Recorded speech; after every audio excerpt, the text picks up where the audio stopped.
Aku setiap hari 2.000, 3.000 buzzer kritik saya tinggi, saya baca. Saya buka Twitter aku, Rif, aku nggak bisa baca apa-apa kecuali buzzer kita maki-maki. Pasti maki-maki gitu. Ya, ini apalah menteri pecatan.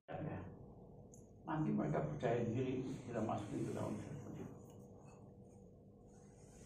Jadi tadi itu satu, saya ulangi lagi, kita batalkan omnibus law. Karena saya dalam 1 tahun 6% aja mah, insya Allah kecil lah. Tahun kedua kita harus di atas 10% sampai tahun kelima. Karena kagak ada negara bisa ngubur Barat kecuali tumbuh double digit. Jepang tumbuh 12% selama 20 tahun setelah Perang Dunia Kedua. Makanya Jepang ngejar Barat. Cina nyontek dari Jepang, tumbuh 13-14% 25 tahun. Jadi negara paling kuat ekonomi militer. Kita nggak mungkin kalau hanya tumbuh 6% doang. 5 apalagi 5. -3. Ya, jadi tahun kedua kita akan naikkan di atas 12%. Supaya lapangan kerja banyak, otomatis kan jumlah naik. Jadi itu omnibus law kita hapusin, undang-undang Minerba kita batalin, kita ambil 55%. Gua ngomong begini, Taipan sebel banget dia mau gua nih kalau dimuat. Bagaimana caranya nyetok di dalam, jangan menjadi presiden. Dia mau ambil saham gitu soalnya. Negara mau ambil. Saya betul-betul minta tolongan adik-adik yang muda. Ya kan. Yang mau ganjel saya banyak banget. Ya, kebetulan gua nggak pernah korup gitu lah. Nah, jadi yang terakhir adalah itu tadi utang kita kurangin. Yang terakhir mereka paling sebel banget. Riza Ramli jadi presiden, Habib, Jumhur, dan semua tahan politik kita bebasin. Allah. Papua yang cuma teriak-teriak mereka silahkan. Tapi kalau lu ikut gerombolan bersenjata, gue sikat. Ya. Pak Habibie waktu jadi presiden, langkah dia pertama bebasin semua tahanan politik. Hari pertama setelah jadi presiden. Tidak boleh orang beda pendapat masuk penjara. Yang boleh masuk penjara itu koruptor, penjahat. Zaman Gus Dur, pemerintah Kuwait, Menteri Keuangan datang ke rumah saya, Dr. Ramli, saya dimarahin terus di parlemen di Kuwait karena utangnya saya nggak bayar-bayar udah puluhan tahun. Ya nyicil gitu. Dia bilang bisa nggak Pak Ramli bayar sekaligus? Nanti kita kasih pinjaman baru lagi yang lebih murah. Undang-undang kok. Saya waktu Menko-nya Gus Dur saya masuk minus 3%. Dalam waktu 21 bulan kita naikin 4,5%, 7,5% dalam 21 bulan. Tanpa omni-omnian. Ya, Indonesia krisis oil tahun 80-an. Itu kakak pakai omni-omni. Bangun Pertamina bangkrut dengan deregulasi dan Pertamina bangkrut, PLN bangkrut. Jadi kita hapuskan, ya kan. Yang kedua kita batalkan undang-undang Minerba. Kekayaan alam Indonesia itu kan apa sih, kan sumber daya alam. Dikasih sama yang gede-gede, asing sama asing. Harusnya setelah 30 tahun harus dikembalikan sama negara. Tapi yang dapat konsesi nyetor semua, bayar anggota DPR, bayar apa. Golah undang-undang Minerba ini, mereka diperpanjang 2 kali 10 tahun. Mohon maaf. Kita pansus nih. Bangun. Saya judicial review. Waktu saya ketua itu sebenarnya tidak boleh. Tidak boleh. Ya. Iya. Saya makanya DPR yang baru yang Oke. maju. Jadi begini. Jadi kalau Riza Ramli presiden, kita batalin undang-undang itu. Betul. Negara akan ambil 55% saham. 55%. Iya. Yang pemilik lama kita kasih sisanya. Masih bersyukur mereka Masih dapat. daripada dapat nol. Iya. Negara secara undang-undang wah kok ngambil 55%. Iya. Iya kan? Kan udah investasi. Barangnya itu, Barang tanahnya udah ada, iya kan? tambangnya. Saya nggak mau dia ambil 100% untuk BUMN. Wah, korupsi. Mohon maaf, BUMN kebanyakan malingnya lebih gawat. Maling doang, prestasi kagak ada gitu. Ya. Jadi seandainya kita ambil nih 55% kepemilikan di BUMN, ada budget defisit nggak di Indonesia? Jauh. Nggak ada. Langsung nol. As simple as that. Iya. Nah, kemudian saya akan swap utang Indonesia. Ya, utang kita ini bayar bunganya saja setiap tahun. Tahun ini 345 triliun bunganya doang. Kita mesti minjem untuk bayar lagi. Kenapa? Setiap kali nerbitin surat utang, pemerintah Indonesia kasih yield atau bunga 2% di atas negara yang ratingnya lebih rendah dari kita. Apa itu? Filipina, Thailand, Vietnam. Vietnam. Dia ratingnya lebih rendah dari kita. Harusnya bunga kita lebih murah 2% dari mereka. Tapi ini kagak. Makanya disebut Menteri Keuangan terbalik. SPG. Ya, SPG-nya IMF. Misalnya di bank nih, ada tulisan kredit bunga 15%. Semua nasabah pasti datang ke pejabat bank. Bisa nggak diturunin Pak 14%, 13%? Semua nasabah pasti. Ini ada Menteri Keuangan Indonesia terbalik. Kita 17. Saya kasih Bapak 17% 10 tahun. Kalau bisa diangkat, diangkat tuh. Puji-puji. Dan itu merugikan Indonesia luar biasa. Karena selisih bunga 2%, 10 tahun bunga berbunga, tambahan bunganya sepertiganya. Kalau kita nerbitin bond 10 miliar dolar, 3 miliar tambahan bunganya. Masuk ke mereka. Iya. Dan bagaimana cara bayarnya? Cara bayarnya kayak kecil lagi yang digerogotin kan? Pajak, gas mau dinaikin, pulsa mau dinaikin, listrik mau dinaikin. Iya. Sadis sistem ini. Nah, di dunia. Dan negara-negara gede ini udah minta terus dan segala macam. Nah, yang ketiga faktornya, teman-teman yang akan perubahan banyak banget. Waktu kejatuhan Bung Karno, yang ingin Bung Karno diganti pada dasarnya hanya mahasiswa TNI sama Amerika, mahasiswa diajak. Waktu Soeharto yang pengen perubahan itu cuma mahasiswa doang. Saya ini kan penasihat angkatan bersenjata. Mereka ada mahasiswa rame-rame di situ, gila kesana gitu.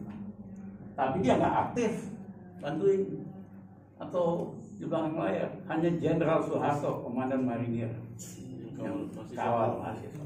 Dari UI. Yang lain mengatakan tuh bapak nggak ada apa-apanya. Terjadi perubahan. Nah, hari ini siapa yang satu, kawan-kawan buruh yang sebel banget dengan undang-undang Omnibus Law. Memang merugikan kawan buruh. Yang kedua, siapa? Teman-teman Islam 212. Yang ketiga, teman-teman mahasiswa. Ya. Soal mahasiswa ini memang pada ketemu saya di kantor saya tahun lalu 34 BEM. Saya langsung aja, saya biasanya ngomong apa adanya aja. Jadi ketua-ketua BEM saya mohon maaf, saya tuh kecewa banget sama adik-adik. Satu, nggak peduli urusan negara. Yang kedua, mohon maaf nih, gayanya gaya anak mandi semua nih. Yang ketiga, doyannya main game. Tapi mereka jawab, saya shock. Dia bilang, Bang, kita nggak mau politik, kita kan gerakan moral sama gerakan intelektual. Kalau dukung Prabowo atau nggak dukung Jokowi itu kan politik, Bang. Kita nggak mau itu. Kita mau hanya yang isu, misalnya undang-undang KPK, misalnya undang-undang Omnibus Law. Saya bilang itu kan susah. Emang kamu ngerti Omnibus Law? Jawabannya ini yang asik. Bang, mohon maaf Bang, abang ketinggalan zaman. Begitu kita tertarik Bang, kita tidak Google Bang. Kita baca 2 kali 24 jam, kita udah ngerti. Itu pejabat belum tentu baca Bang. Ya benar juga ya. Beda zaman kita kan soal teknis tuh nggak bisa kita ngomong sembarangan. Kita nggak ngerti kok waktu saya mahasiswa. Tapi hari ini kan mereka tinggal Google, tertarik undang-undang apa. Yang ketiga, abang bilang kita di doyan game. Kita koordinasinya lewat game. Iya kan? Intel kan monitor WA kita Bang. Itu macam-macam. Kita nggak pakai begituan. Mereka Intel nggak bisa monitor game kita. Dan misalnya, ya kan, yang main game kan udah biasa. Kamu serang Tokyo dari sisi sebelah sana. Kamu serang Tokyo dari sisi sebelah mana? Ini. Kamu jam segini. Logistik. Kamu kalau kurang poin lapor saya. Saya ambilin anggota saya yang di Palembang. I was surprised. Kagum ini lebih hebat dari generasi saya. Rame bahwa ini pemerintah Bobi. Ya, tapi saya mohon jangan gunakan istilah Cina, karena Cina itu kan etnis. Iya betul. Iya kan, ada dimensi saranya. Kita enggak kan negaranya Bobi. Iya kan. Betul. Jadi things yang ngomong kita biasa. Nah kalau ini rame, persepsi internasional akan berubah. Istilahnya udah waktunya nih ganti gitu. Betul. Ya. Nah memang pejabat selalu bilang kita soalnya kalau urusan sama Amerika, Eropa, negara lain negosiasinya 2 tahun baru selesai kalau proyeknya turun. Sama Beijing 3 hari aja bla bla bla bla. Jadi proyeknya turun. Lebih enak urusan sama Beijing. Kayak kita orang bodoh semua, lebih enak buat pejabat karena pada bayar nyogok. Kereta api cepat itu nyogok kita. Ya saya nggak enak aja ngomong. Apapun hari ini ada kompetisi yang luar biasa antara Amerika dan China. Si Trump itu orangnya vulgar, dia gebukin Cina terbuka cepat-cepat, tapi dia nggak sistematis. Biden orangnya lebih cool, orangnya lebih sistematis. Menteri luar negerinya jago sekali, namanya Antony Blinken. Bos NGC-nya juga jago sekali. Jadi yang mereka lakukan tetap kunci Cina, dia akan squeeze Cina dengan macam-macam. Lingkungan hidup, hak azazi, whatever, dia squeeze aja gitu lah. Ini akan jauh lebih efektif. Nah, dalam konteks itu, Indonesia menjadi sangat penting. Karena kita kan sebetulnya kita di rajanya Asia Tenggara. Kepala premannya Asia Tenggara. Ya kan? Zaman Bung Karno kita pemimpin kelas Asia. Kita punya angkatan laut, angkatan udara super canggih. Kita beli dari Rusia. Soekarno pinter dia. Dia beli dapat diskon gede. Angkatan laut Indonesia, angkatan udara Indonesia paling kuat di Asia.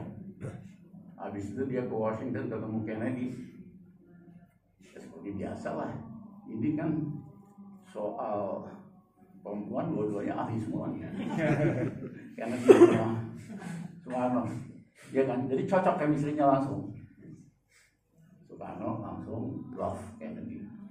Kalau kamu kasih Papua sama Belanda, ya saya punya angkatan laut, angkatan udara paling kuat. Amerika pasti menang, tapi setelah itu Karibia lagi. Harusnya Amerika dukung Papua ke Belanda. Ke Irian waktu itu. Akhirnya kena tinggal Indonesia. Nah,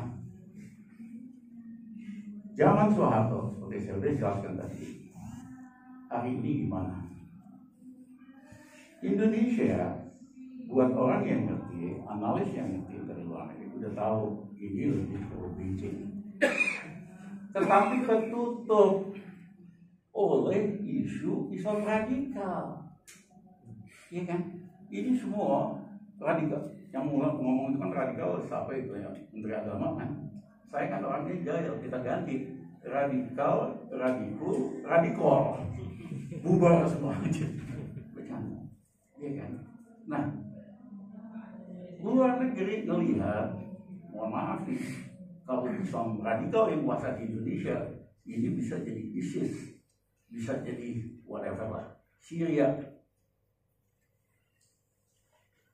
Negara-negara Cina juga nggak suka, negara Rusia nggak suka, Eropa nggak suka, Amerika nggak suka kalau Islam radikal yang kuasa di Indonesia. Nah, oleh karena itu dia lihat yang kuasa kan pompa terus nih Islam radikal, sengaja supaya secara internasional image Indonesia Jokowi sangat anti Islam radikal. Jadi ketutup. Kalau gitu oke lah, biar aja dikuasa. Ya. Padahal ada bahaya, ini pemerintah makin lama makin dekat pro Beijing gitu. Nah, saya paling sering Arif bikin branding baru, banyak istilah tuh kita ciptakan di Indonesia. Ya, misalnya peng-peng, misalnya Islamofobia. Lama-lama semua istilahnya jadi populer. Nah, Islamofobia ini sengaja dikembangkan agar supaya pendukung yang tidak suka Islam semakin militan, maukah itu minoritas, abangan, nasionalis. Yang kedua, dipakai alat kampanye buat nyari duit dari orang-orang kaya supaya nyumbang untuk gerakan anti radikal. Jadi kalau ada yang nulis kita mau bikin negara khilafah begini begitu, itu ada di compile itu. Sebarin, makin panas. Indonesia bakal bisa jadi Syria nih, bakal jadi ini, apa segala macam. Nyumbang lah yang kayak ini gitu lah. Tapi ini nggak benar. Kita negara Pancasila tidak boleh ada Islamofobia, Budafobia, Kristenfobia dan sebagainya. Ya. Karena kebayang kalau di Amerika presidennya fobia Protestan, 2 minggu selesai ya. Nah, tapi buat mereka penting pendukung yang kuasa militan, bahaya soalnya. Yang kedua adalah image internasional, ya kan, membantu. Nah, pro Beijing ini pemerintah pro Beijing. Ya, saya diwawancara beberapa bulan yang lalu di koran China Morning Post di Hong Kong. Dia tanya tentang seorang teman saya. Saya bilang dia itu ya, mohon maaf, dia dubesnya Beijing di Jakarta gitu. Nah, saya akan nulis, saya suka sekali nulis di media internasional, dan nulis di Wall Street Journal. Itulah yang menjelaskan sejak Juni tahun lalu sampai Maret kemarin pertumbuhan kredit negatif. Maret kemarin minus 4%. Itu artinya apa? Uang yang beredar itu disedot sama surat utang negara. istilah teknisnya namanya crowding out. Ya. Nah, bagaimana ekonomi mau pulih? Kalau ekonomi mau pulih, pertumbuhan kredit minimal 15% sampai 18%. Kalau kita mau capai 6%. Kita mau capai misalnya 4% aja harus tumbuh 10% kan. Ini kredit nggak tumbuh 10%, lanjut negatif minus. Itulah yang menjelaskan daya beli anjlok luar biasa, nggak ada uang.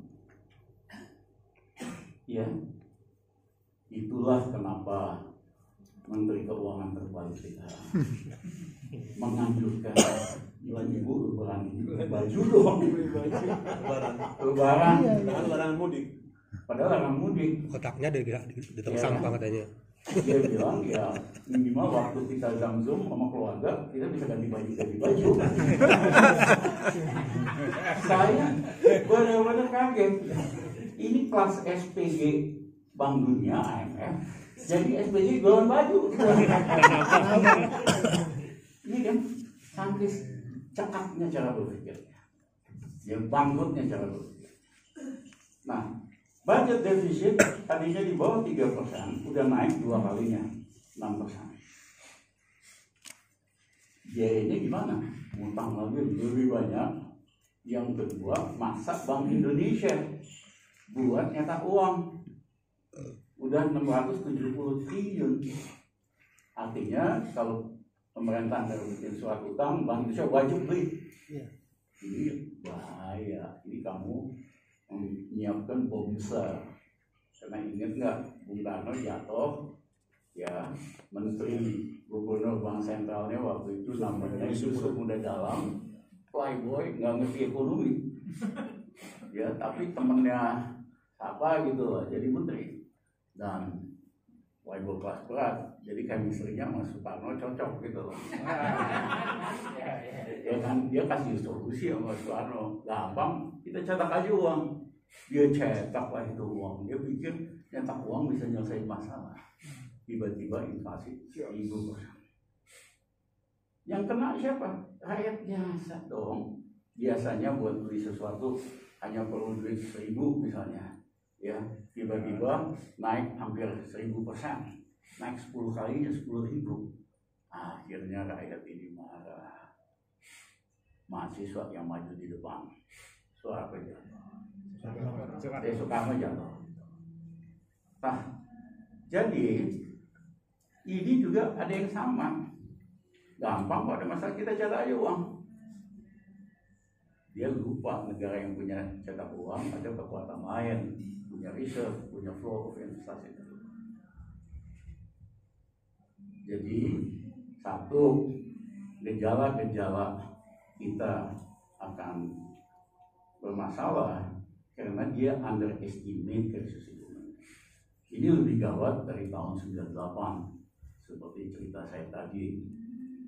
98 di luar Jawa seneng kalau bisa krisis lagi, karena temennya Pak itu Tamsil di Sulawesi punya coklat.